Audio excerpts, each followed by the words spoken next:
Hi friends, నేను మీ సాయి కృష్ణని.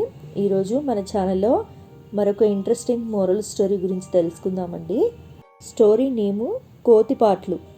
అనగనగా ఒక అడవిలో ఒక తోడేలు ఉండేది. అడవిలోని జంతువులను చంపి తిని ఆకలి తీర్చుకునేది. ఒక్కోసారి మాత్రం ఎంత వెతికినా దానికి ఆహారం దొరికేది కాదు. అటువంటప్పుడు అది రాత్రిపూట అందరూ నిద్రపోయే సమయంలో అడవిలో దగ్గరలో ఉన్న గ్రామానికి వెళ్ళి మేకలను చంపి అడవికి తెచ్చుకొని తింటూ ఉండేది. తోడేలు చేసే పనుల్ని అడవిలో ఉండే ఒక కోతి చాలా కుతూహలంగా గమనించింది. ఆ విషయం తెలుసుకున్న తోడేలు చాలా తెలివిగా తాను చేస్తున్న పనుల గురించి కోతికి గొప్పగా చెప్తుండేది. యజమానులకు తెలియకుండా మేకలను ఎలా చంపుతుందో కోతికి వర్ణించి చెప్పేది. ఆ మాటలు విన్న కోతికి తోడేలు ఊరి వాళ్ళ కళ్ళు కప్పి మేకల్ని ఏ విధంగా పట్టుకుంటుందో చూడాలనిపించేది. ఒకరోజు కోతి, నువ్వు ఆ గ్రామానికి వెళ్ళేటప్పుడు నన్ను కూడా తీసుకువెళ్తావా? నీ పనితనం చూడాలని ఉంది అని తోడేలును అడిగింది. అప్పుడు తోడేలు, ఈరోజు రాత్రికే నేను నిన్ను తీసుకువెళ్తాను, రాత్రికి సిద్ధంగా ఉండు అని చెప్పింది. తన ముచ్చట తీరబోతున్నందుకు కోతి చాలా మురిసిపోయింది.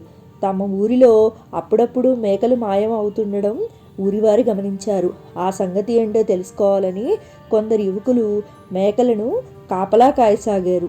ఆ విషయం తెలియని తోడేలు కోతితో కలిసి ఆ ఊరిలో ప్రవేశించింది.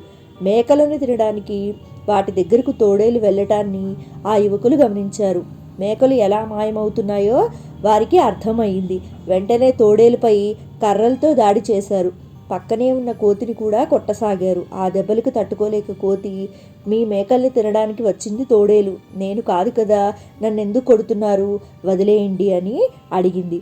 తోడేలుకి సహాయంగా వచ్చావు, నిన్ను మాత్రం ఎలా విడిచిపెడతాము అంటూ కొట్టసాగారు. ఆ యువకులు తోడేలు వైపు తిరగగానే కోతి నెమ్మదిగా అక్కడి నుంచి తప్పించుకొని బతుకు జీవుడా అనుకుంటూ అడవికి చేరుకుంది. ఇంకెప్పుడు ఇలాంటి బుద్ధి తక్కువ పని చేయకూడదని లెంపలు వేసుకుంది. అప్పటి నుంచి అటువంటి పనులకు దూరంగా ఉండసాగింది. సో విన్నారు కదండి కోతి పాటలు కథ. సో ఇందులో మనం నేర్చుకున్న నీతి ఏంటి? చెడు చేయకపోయినా చెడు చేసేవారి పక్కన ఉంటే ప్రమాదాలు తప్పవు.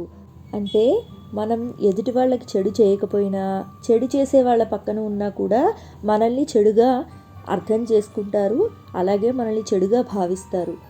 నా వీడియో మీకు నచ్చినట్లయితే లైక్ చేయండి, షేర్ చేయండి. కొత్త వాళ్ళు మన ఛానల్ చూస్తున్నట్లయితే సబ్స్క్రైబ్ చేసుకోండి. మరొక ఇంట్రెస్టింగ్ మోరల్ స్టోరీతో నెక్స్ట్ వీడియోలో కలుద్దామండి. Thanks for watching.